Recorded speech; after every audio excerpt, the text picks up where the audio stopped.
आधार रेखा मूल्यांकन भाग 2 ये और करो। सरल शब्द का विलोम शब्द क्या होगा? कठिन पर कर लो। एक व एक से अधिक की संख्या का बोध कराने वाले शब्दों को कहते हैं वचन। एक संख्या का बोध होता है ना, संख्या, वो वचन का बोध कराता है। और जाति का बोध होता है स्त्री या पुरुष, वो लिंग होता है। जिसे जाति का पता चलता है ना, पुरुष जाति है या स्त्री जाति है, तो वो लिंग की परिभाषा बनती है। और वचन की परिभाषा होती है संख्या का बोध कराने वाले रूप को। ठीक है। अब तीसरा देखो, नीचे दिए गए वाक्यों का शुद्ध रूप लिखिए। तो 2 वाक्य दिए, उनको सही करके लिखना है। रोहित अपने घर गई। हाँ, रोहित कोई लड़की थोड़ी है, तो गई की जगह क्या आ जाएगा? गया। फिर है तुम दोनों कहाँ गया, तुम दोनों कहाँ गए। दोनों आए ना, बहुवचन हो गया, तो क्रिया भी बहुवचन में आएगी, क्रियाकर्ता के अनुसार आती है। चौथा प्रश्न है, नीचे लिखे शब्दों का प्रयोग करते हुए वाक्य में प्रयोग कीजिए। जोर जोर से, वह जोर जोर से हंस रहा है। वह जोर जोर से हंसने लगा। नदी, गंगा भारत की पवित्र नदी है। गंगा भारत में बहने वाली पवित्र नदी है। और जिनका प्रयोग करते हैं उनको अंडरलाइन जरूर करते हैं। अब 5वां प्रश्न देखो, कचरा पात्र के उपयोग के कोई 2 लाभ बताओ। कचरा पात्र जो होता है, आप ये क्लास में पढ़ा है ना, तो इसके 2 लाभ बताओ। एक तो सफाई रहती है, कूड़ा करकट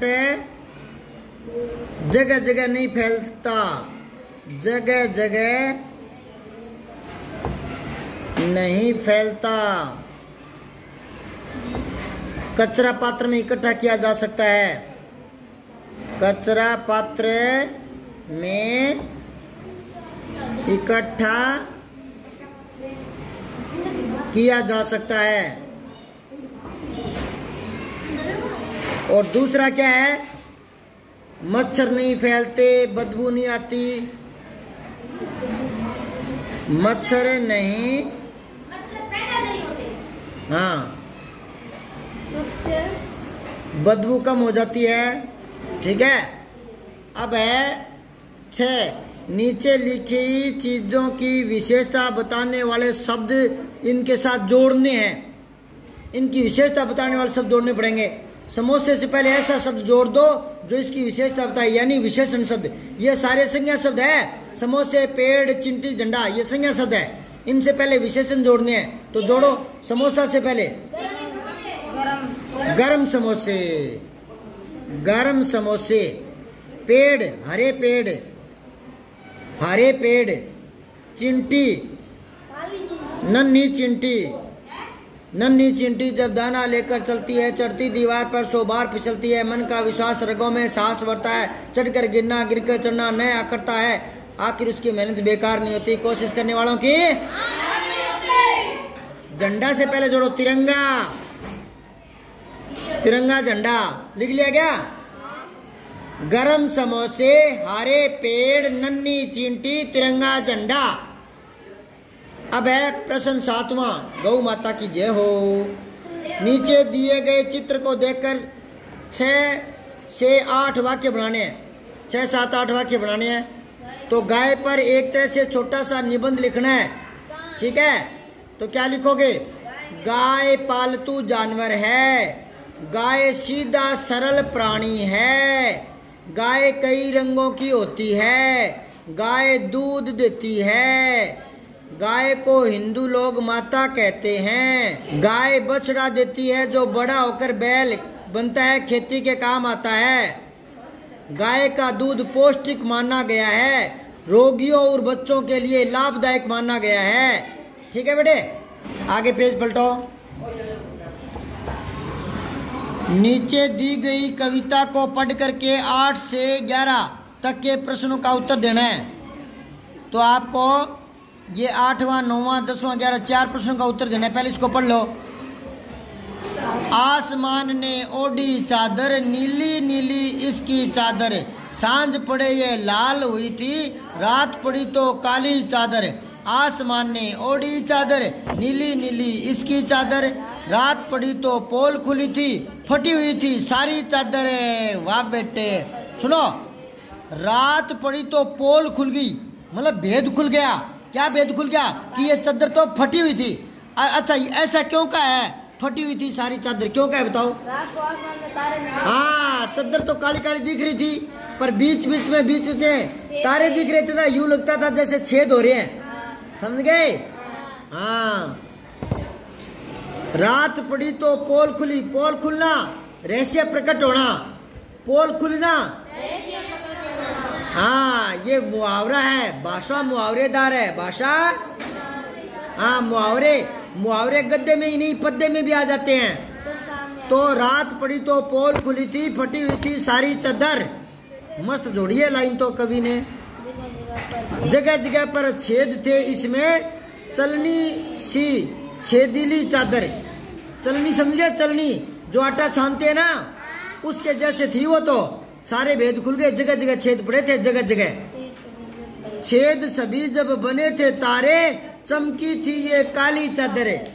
भले ही वो फटी हुई थो, लेकिन जब वो तारे चमकने लगे तो सारी रात वाली जो चादर है वो सुहावनी लुभावनी लगने लगी। 8वां प्रश्न है, कविता के अनुसार किस कारण से यह पता चला है कि आसमान की चादर फटी हुई थी? हाँ, रात होने पर, तारे आने पर।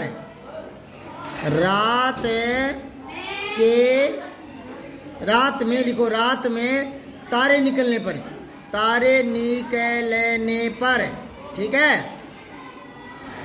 अब है 9वां, देखो, पोल खुलना मुहावरे का प्रयोग कविता में आया है। आप इस मुहावरे का अर्थ और वाक्य में प्रयोग करो।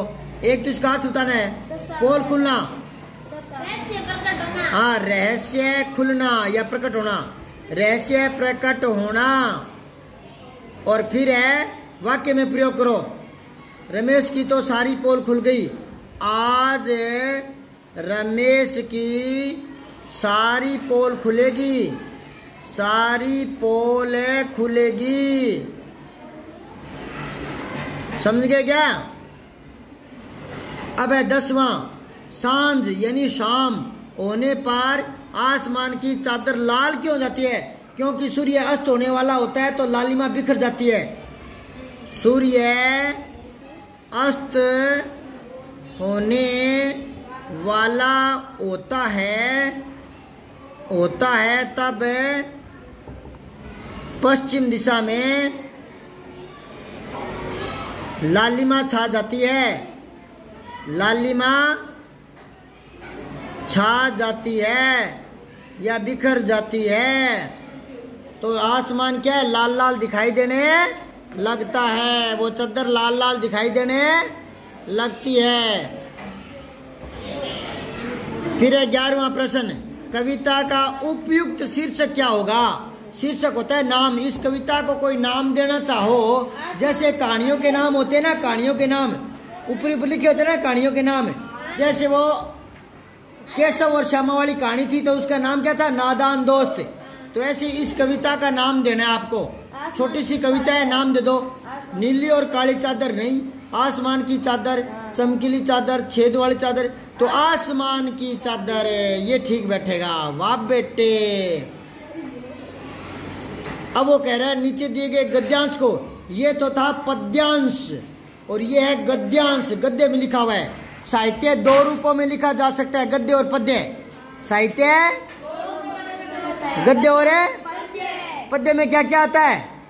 कविता हुई, गीत हुई, ये लिखे जाते हैं। और गद्य में निबंध, कहानी, लेख, उपन्यास, नाटक, रेखा चित्र, संस्मरण, इस तरह के। तो अब ये गद्य है। इसमें देखो, यह धरती भी एक खूब बड़ी गुल्लक है। गुल्लक जानते हो आप?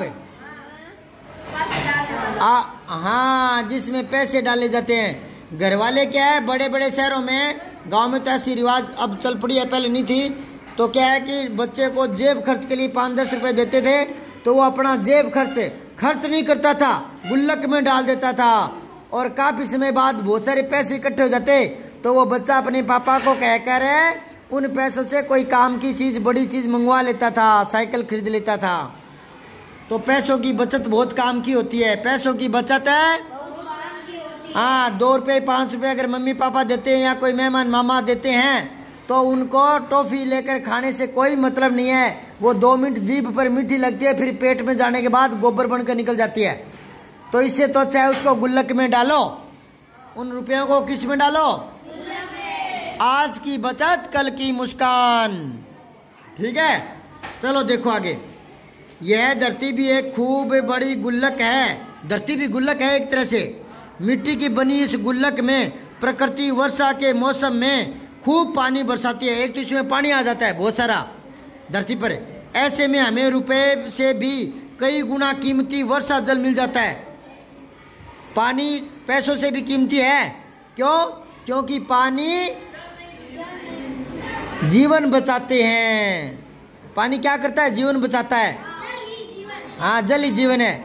अगर आपके पास एक जग पानी पड़ा है और एक जग भरे हुए रुपए पड़े हैं तो कौन से जिंदगी बचेगी? पानी पीने से।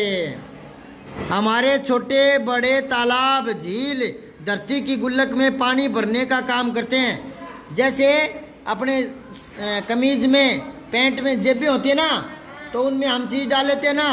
तो ये धरती माता भी क्या है? तालाब हुआ, झील हुआ, इसमें क्या है? वर्षा का जल डाल लेती है। समझ गए? इसमें जमा पानी जमीन के नीचे जल के भंडार में छनकर मिलता है। और ज़्यादा पानी होता है तो ज़मीन सोख लेती है। तो नीचे जहाँ ज़्यादा पानी होता है ना, तो उस ज़मीन के नीचे का पानी भी मीठा मिलता है। ठीक है ना? तो ये पानी सोख लेती है। वर्षा का मौसम बीत जाने पर इस गुल्लक में जमा पानी रूपी धन हमें खूब काम आता है। और जब ज़मीन में चला जाता है, या जैसे आप टांके में भरते हो, तो वर्षा जब नहीं होती तो वो टांके वाला पानी या ज़मीन में नलकूप लगा करके वो पानी काम में लेते हैं ना। इसलिए गजब का पाठ है। अब प्रश्न उत्तर देखो। विशाल गुल्लक किसे कहा गया है? धरती को। धरती को। बरसात का पानी जमीन में किस प्रकार मिल जाता है? किस प्रकार मिल जाता है? हाँ, छनकर। छनकर मतलब भूमि द्वारा सोख कर। भूमि द्वारा सोख कर। ठीक है। फिर है, बरसात के मौसम के बीत जाने पर हमें पानी कहाँ से मिलता है? तालाब से मिल जाता है, झीलों से मिल जाता है, कुंड से, टांके से मिल जाता है ना। और ज़्यादा नहीं तो फिर क्या है? धरती से खींच कर निकालते हैं, कुएं, नलकूपों से। बरसात के जल को हम किस किस प्रकार सहेज सकते हैं? बता दिया, तालाब बनाकर, झील बनाकर, है ना, कुंड बनाकर, टांके बनाकर। समझ में आई बात है? ये आपका कार्यपत्रक पूरा हो गया। अब ये 11वां कल करेंगे।